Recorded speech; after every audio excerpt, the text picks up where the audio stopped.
여러분들 안녕하십니까?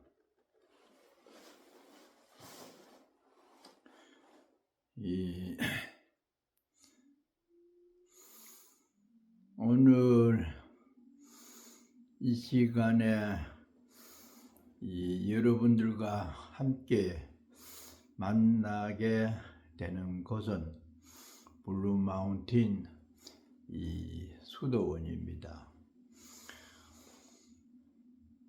한국에 계신 분들은 이곳이 어느 정도 규모고 어떤 곳인지 대충 짐작만 할 것입니다만은 4년 전에 640여 미터 고지에 있는 블루 마운틴이라는 곳에 한국 비구니 스님이 20년 동안 수행하던 곳을 그 스님께서 연로해서 한국으로 영주 귀국하게 되는 그 사찰을 우리가 인수를 해서 그곳을 정법사부는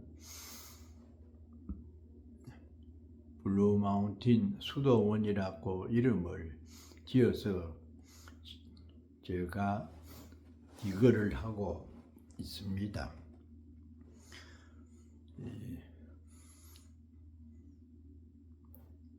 1040스퀘어미터니까 그 평수로 치면은 3분의 1을 잡으면 되거든요. 제곱미터 3.3미터가 한 평이잖아요. 그래서 한국으로 치면은 한 300평 조금 넘는 일반 주택인데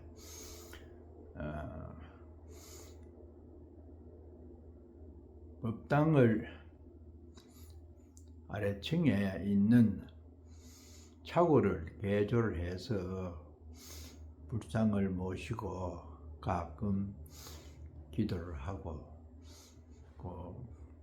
2층에는 방이 3개 있는데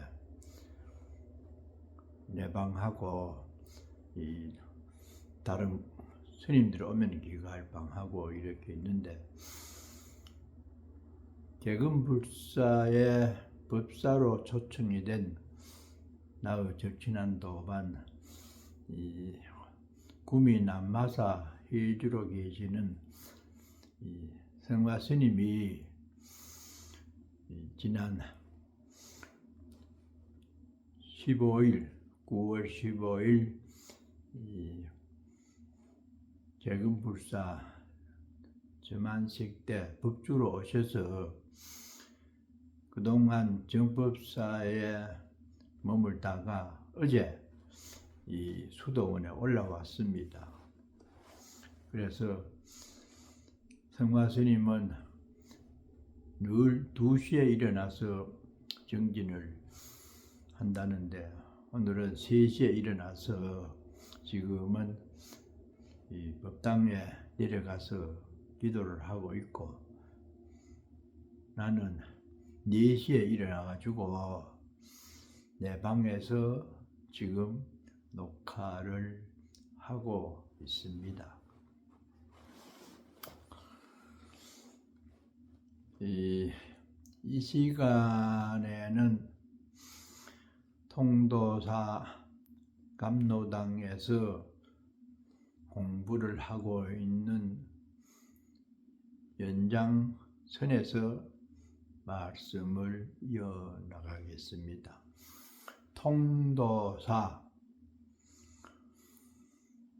그 이름이 있게 된 것은 통할 통자, 만법을 통달해서 일체 중생을 제도하자 그런 뜻에서 통도사라고 이름을 지었다고 들었습니다. 참으로 거룩한 뜻이죠. 우리 성녀들이 수행을 잘 해서 부처님 말씀을 이해를 거뜬히 하고 그 뜻을 일반 대중에게 잘 알려주어서 모든 사람들이 행복하게 살 수 있도록 그렇게 해주라는 아주 큰 뜻의 이름이죠. 만법을 통달해서 일체 중생을 제도하라. 그래서 통도사다. 강원에서의 공부는 이어집니다. 1년 동안 지문이라는 책을 배우죠. 지문, 승려가 되어서 처음 불교 사상을 익히게 되는 책 이름이 지문입니다. 1년 동안 옛날식 서당식으로 암기를 하면서 공부를 하는 기간이 1년입니다. 1년 동안에 그 지문을 배우는 내용을 세 꼭지로 여러분들에게 말씀을 드렸지요. 그 중에서 중요하다고 생각되는 업으로 인해서 우리가 이 세상에 태어나서 생로병사를 당하게 된다고 하는 왜 태어났을까에 대한 말씀을 첫 번째 말씀드렸고요. 그 다음에는 그 수행을 하는데 그 영명연수 선사의 염불과 또 참선, 자력과 타력을 동시에 수행을 하면은 상당히 좋은 효과를 거둘 수 있다고 하는 그런 내용을 말씀을 드렸습니다. 이 세 꼭지지만은 우리들의 일상생활과 불교 공부에 초석이 되는 그런 말씀으로 지문 내용을 마무리합니다. 이번 시간부터는 2년차에 배우는 서장이라고 하는 데 대한 말씀을 드리겠습니다. 조금 불교에 관심 있는 분들은 들어본 이름일 것입니다만은 일반 신도들은 다소 생소합니다. 2년째 배우는 책 이름 서장은 그대로 편지글이라는 뜻입니다. 글서자, 편지장자.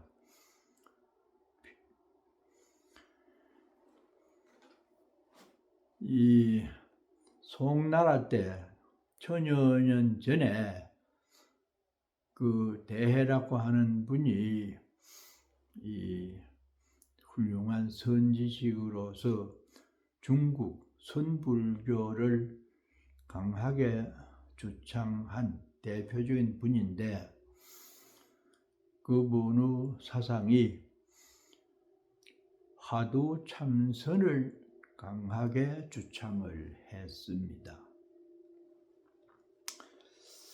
참 가끔씩 또는 지금에서 생각을 해보면은 승려된 지 1년, 2년 정도 된 초학자가 그 훌륭한 천년 전의 대선사의 법문을 배운다는 것이 다소 거리감이 있는 듯 생각이 되는 때가 많았어요. 배울 때부터도. 그런데 아마 생각을 해보면은 한국 불교가 이 참선 중심의 사상으로 그 바탕이 이루어졌기 때문에 초학자들에게 그 선사상을 심어줌으로써 조계종의 법통을 세우는데 도움이 되게 하려고 그렇게 하지 않았겠나, 그런 말도 들었고 또 공감을 하는 부분도 있습니다. 지금 한국 사회에서나 세계적으로 명상에 관한 그런 이론도 많고 실질적으로 이 실천을 하는 그런 불자나 비불자라도 명상을 많이 합니다. 이것에 대해서 지금까지도 말도 많고 또 그러다가 보니까 어떤 명상을 어떻게 하면은 가장 효율적이고 우리들의 생활에 도움이 될지 여러 유형의 이론이 있고 강의도 하고 실질적으로 해보기도 합니다. 그만큼 관심도 많고 말이 또 문제도 많은 것은 마음이라고 하는 그 실체가 없으면서도 우리들의 삶에 큰 영향을 미치는 중요한 요체를 중심으로 말해지기 때문에 이론이 분분하고요. 또 시대적으로 볼 때도 부처님 당대에도 수행했던 참선을 지금 2500여 년이 흘러오는 과정에서 그 일부분을 우리가 이해를 하면서 수행을 해야 된다는 시간적 거리 또는 문화적 배경 등등 때문에 거기에서 민족성이나 사회적 문제도 결합이 돼서 명상이라고 하는 하나의 주제를 다루기 때문에 그렇게 난이도가 높다, 이렇게 생각을 합니다.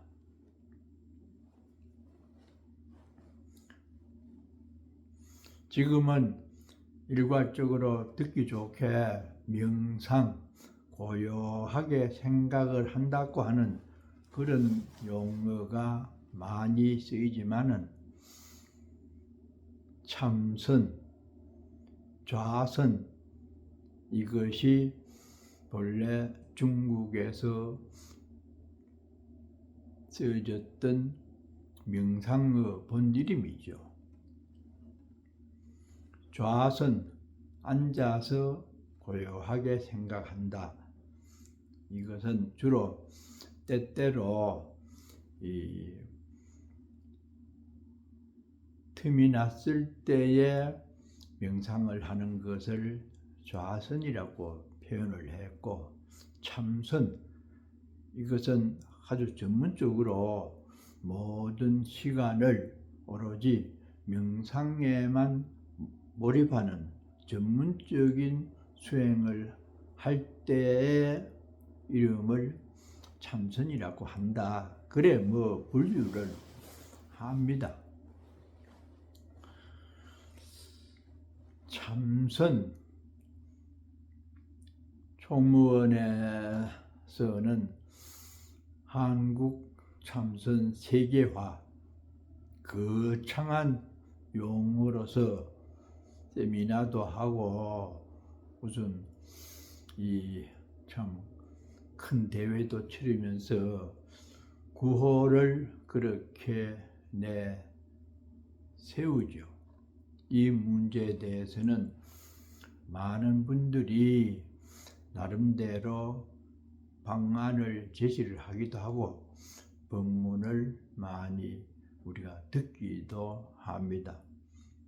저는 지금까지 불문에 65년도에 들어와서 지금까지 60년 가까이 절집에서 교리도 명상도 참선도 나름대로 힘닿는 대로 해온 경험과 또 이론을 조금 바탕으로 해서 여러분과 함께 우리가 어떻게 살면은 이 세상에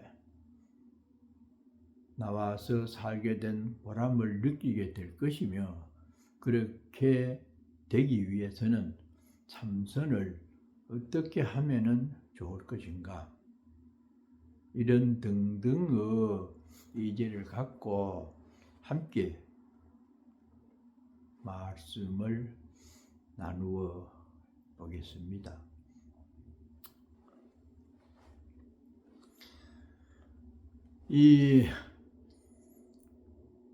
우리는 지금 참선을 해서 마음을 편안하게 가지면서 행복감을 느끼게 되는 것이 가장 중요하고 실효적이라고 말할 수가 있습니다.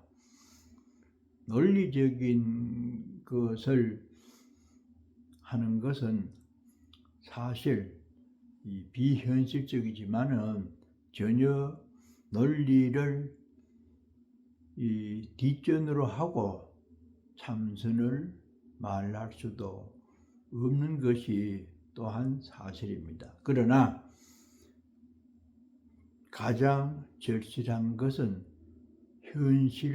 현재의 지금이며, 우리에게 참선이 얼마나 중요하게 응용이 되는지에 대한 실질적인 그런 부분에 더 초점을 맞춰서 말씀을 나누는 것이 더 좋지 않을까. 그런 부분에서 가능한 한 이론보다는 실질적이고 또 간단한 내용으로 참선에 대한 여러 가지 방법, 이론을 나누어 보겠습니다. 참선의 원류는 물론 부처님이죠.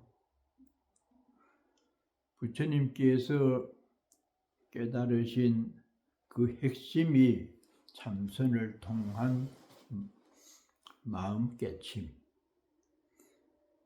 그로부터 중국으로 교리와 명상법이 전래가 된 것은 거의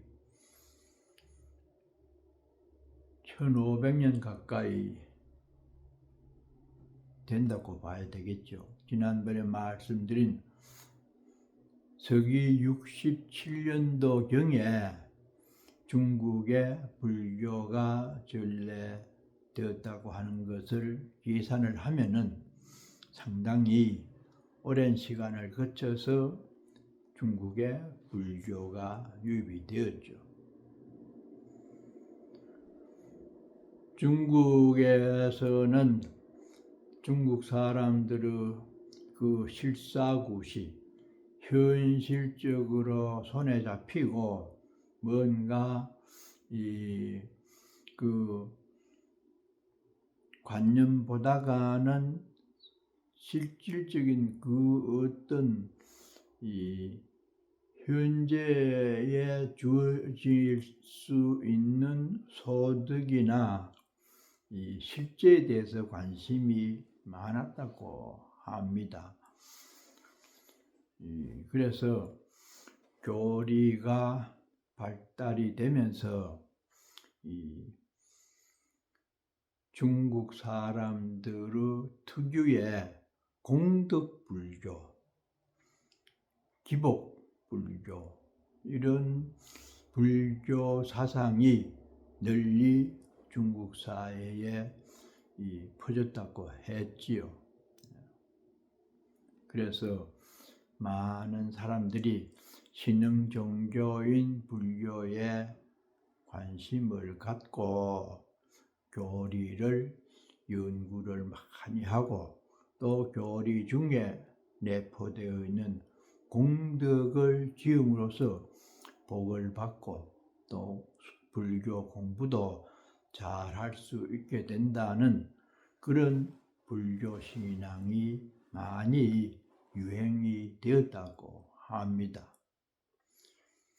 그 대표적인 이 분이 우리가 잘 아는 양나라 황제 왕무제라고 하잖아요.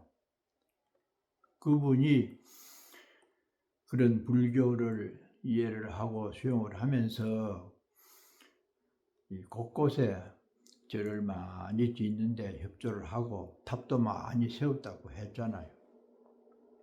그 소식을 인도에서 수행하고 있는 달마대사라고 하는 유명한 분이 중국 불교의 현실에 대해서 듣게 되었습니다.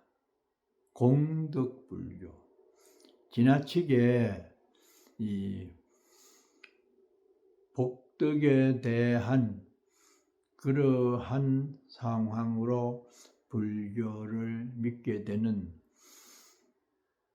현실을 접하고 근본이 되는 마음을 다스리고 마음을 깨쳐서 행복하게 살라고 하는 부처님 깨달음의 본질에 대해서 중국 사회에 알려주어야 되겠다. 그런 생각을 하고 있으면서 중국으로 건너오게 됩니다. 오늘은 다소 딱딱하고 재미가 없지만은 우리 인생살이와 불교에서 가장 중요하게 주창하는 그 명상에 대해서 일단 말씀을 드렸습니다. 들어주셔서 고맙습니다.